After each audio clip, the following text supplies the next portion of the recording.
दिवसाची बोनी 1 रुपये पण झाली नाही.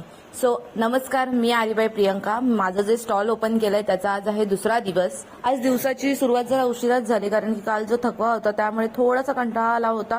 म्हणून म्हटलं की पहिलं मी पोस्ट ऑफिसमध्ये जाईन, नंतरच मग स्टॉल वरती जाते. सो पहिलं तर मी पोस्ट ऑफिसला गेले. पोस्ट ऑफिसला खूपच उशीर झाला होता. म्हटलं चालू असेल की नाही, तो मोठा प्रॉब्लेम होता.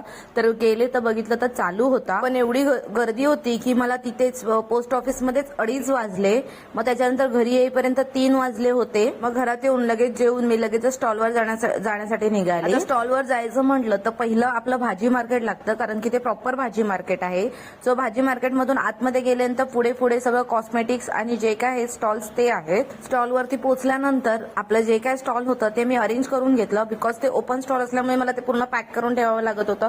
मग मी पूर्ण अरेंज करून घेतलं. काही आले नव्हते तोपर्यंत माझ्या 2 ऑर्डर बुक झाल्या होत्या. सो मी म्हटलं की त्याच मी पॅक करून घेते.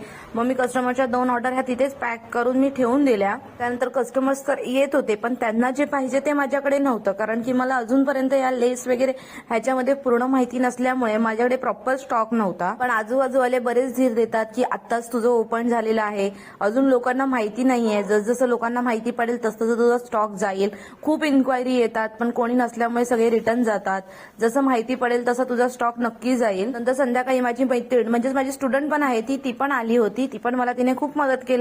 नंतर ती पूर्ण पॅकअप होईपर्यंत, जेव्हा माझा 10चा स्टॉल बंद होतो तेव्हा ती पूर्ण मला सगळं बंद करेपर्यंत मदत करत होती.